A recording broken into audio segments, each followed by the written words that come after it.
Hello everyone, my name is Vishy Raman and this is a re-recording of the presentation about design thinking that was done at UW Bothell on August 1st. This is a recording for the clinic, a 3D Teen Hackathon clinic. And what we'll be doing here is that we'll be going over the basic design principles. So let's see what we're going to be looking at. So first we look at what is 3D printing. We look at it in three steps. One is what can you do, just to give an idea of what 3D printing can do. And then we look at the materials in which you can print your stuff. So that would give you an idea of what can be done with 3D printing. And then we'll also look at quickly, let's say if you have a model, how do you export it and get it ready for printing in a 3D printer. After that, we will go through the samples about three objects that we use every day and look at how design influences our everyday life. And then from there on, we will look at a design thinking process. This is a process that was put together by Stanford University, and we'll be sharing that with you. So that will give you an idea of why design is important. And if you look at the previous topic, which is everyday design, that will tell you why we need to be very careful about designing things and why a design process is important as you think through the steps. Okay, now let's look at what is the 3D printing, and we look at it in terms of the various things that you can design using a 3D software. And then you will look at the different materials that you can print it in. And then we'll also quickly look at a small sample where we have a model that is pre-built in a CAD application. And we look at how easy it is to actually export it, import it into a 3D printing software, and get ready for 3D printing. So first, let's look at the various fields where it's being used. Again, this is a small subset. Examples we are going to look at is medicine, how we can design jewelry and print it, how we can design decor, and also how, or examples of where you can use it in your do-it-yourself project. So here is an example where we have a scanned image of a skull. And then it is an image of someone who had met with an accident and is actually has a damaged portion that is shown in the brown color. So what they've done here is they have actually scanned the skull and then built out a model that can be used, or the shape that can be used to replace the damaged part. And here you see a model that has been put in front so that it's easy for doctors to look at and see what they're going to be working on and how they're going to replace it. Then in the next example is of that of dentistry. So if you go to a dentist right now, let's say you want to get some braces or have false teeth, what they would do is they would stuff clay in your mouth and take an imprint of that. But the technology has progressed so much that now the dentists are able to actually scan your mouth and then feed the scan data to a 3D printer to get actual replica of the inside of your mouth. And this can be shipped to the people who actually build braces and build out dentures as a framework to work with.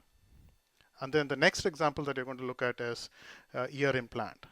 So here they've scanned the inside of the ear of a person and built a custom implant using 3D modeling and printed it out so that it fits perfectly in their ear as a hearing aid. And last but not the least is this kid who actually had a missing hand, or a part of a hand that was missing at birth. And at times we'll be switching to demos by Ivan Owen. He's our partner at UW Washington, and he's also the inventor of this 3D arm. So we'll go into the details as we go through the designs process. Okay, so as this is a re-recording, what we'll do is we'll leverage the presentation that he did at TEDx as a walkthrough of the design process of the prosthetic arm and what he went through when he was designing this. The next we move on to jewelry. So here is a transparent earring And here is another earring that was designed using a 3D design software and was printed out using 3D printer. A necklace that matches the earring that you saw before. And now we are actually moving on to the decor category. Here you see a wall hanging of a beautiful butterfly that was designed in 3D printer. And here is another example of a wall decor, a small pot that can be hung on the wall, and you can put in indoor plants. Now we look at some examples of the do-it-yourself category. So what you see here is a printed model of a 3D car that was actually designed in CAD and then printed out. Uh, Again, you see that it has got mechanics to move the car. So these are various ways by which you can use 3D printing. Here is another example where the design and the artwork for a clock was actually 3D designed and printed, and then additional mechanism was added to turn it into a clock. And here is an example that everybody talks about. The in thing is the drones. So here is an example where the drone body that you see here that I'm pointing to was actually designed and printed out, and additional mechanics and electronics was added to turn it into a full functioning drone.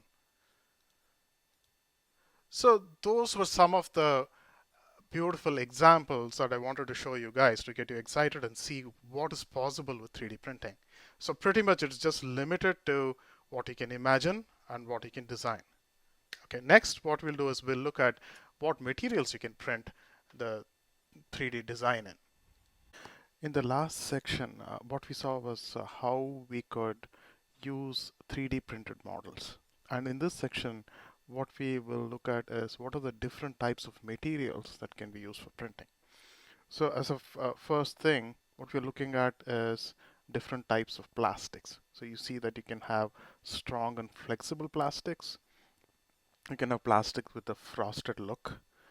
We can print using acrylic as the material, and we can also have metallic looking plastic.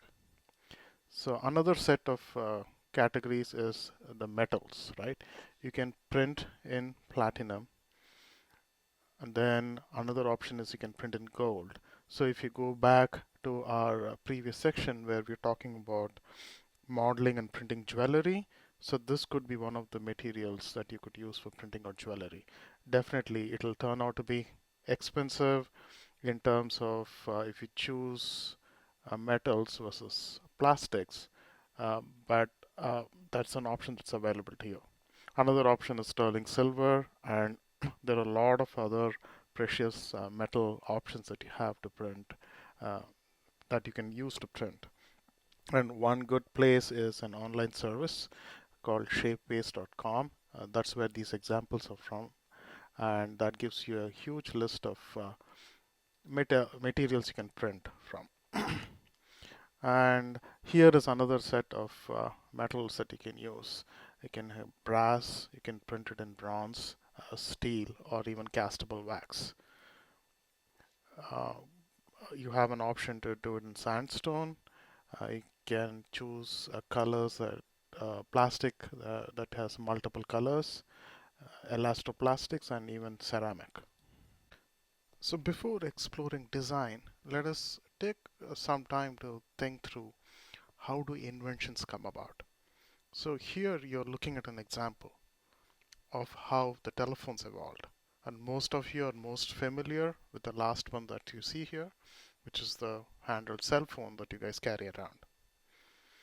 But what you may not be aware of is it has gone through multiple iterations before getting the form that is in right now. So it all started way back when there was a need to communicate with people that are very far away. So it all started with what is called as a telegraph. For those of you who don't know what a telegraph system is, so this is a way of sending messages through Morse code, and various cities were linked by wires to carry this information. So to use this functionality, what you would do is you would actually walk into an office that had a telegraph setup, and you would write out small messages, and you could think of it as the modern day Twitter that you have, where you have small messages that you type in and post on the Twitter website. So this was similar in nature in that because the messages needed to be sent as Morse code and it had to be typed through, you would send short and sweet messages and you would write it on a piece of paper and hand it to the person who was responsible for sending the telegraph. They would actually take the information from you, take the address to which it needs to be delivered, and actually type it out in the Morse code format, and it would get delivered to the city uh, which had another telegraph office. And based on this information, they would actually print out the message, stick it in a piece of paper, and hand deliver it, similar to how a postman delivers letter now. It would be hand delivered to the intended destination. So, well, that solved the problem of long distance communication. And then subsequently, people started to think as to how can we make this better. So that's when the telephone came about.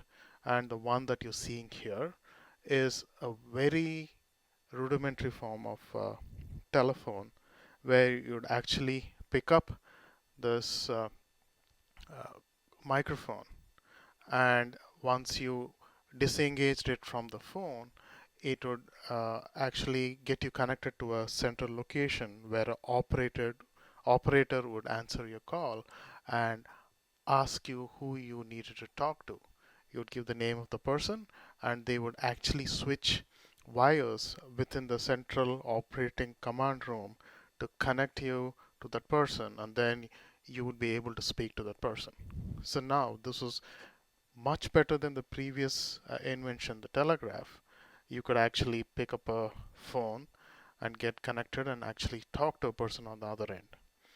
Well, that addressed the immediate need, and then while people were using all of this, they again started to think, now why do I need an operator? Why can't I just dial a number and reach the other person? So that led to the invention of this rotary telephone, wherein you could actually pick up the receiver and dial in a number, and the person on the other would answer your call.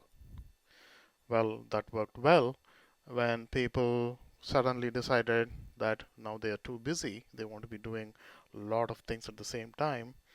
So the wire connection between the receiver and the instrument was bothering them. So they wanted something that they could hold in their hand and move about freely in the house. So that led to the next invention, which is the wireless telephone or the cordless telephone.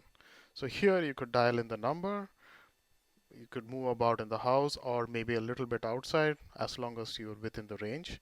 You could freely roam and talk and maybe simultaneously be doing something else. Well, that solved one problem. And then people said, well, why should I be limited to just moving around in my house? Why can't I just be able to maybe walk around or make a call from anywhere or receive a call anywhere? So that led to the next invention, which is the cell phone. And then subsequently, that evolved further into what we call as iPhones and Windows phones and Android phones of today, where actually it is no more a phone, it is more of a computer with a lot of powerful features, and one of the abilities is to receive and make calls. So that is how inventions evolve. It all starts with a small problem, and then people decide to find a solution to solve the problem, which in this case was communicating with a person that was far away or that was not within sight or within the hearing range. So as people felt the need, they kept improving on the previous designs, and what we have now is the modern day cell phone. And definitely this is not the end. There's going to be a lot of more innovations around this, and maybe 5 or 10 years down the line, it'll be a completely different thing.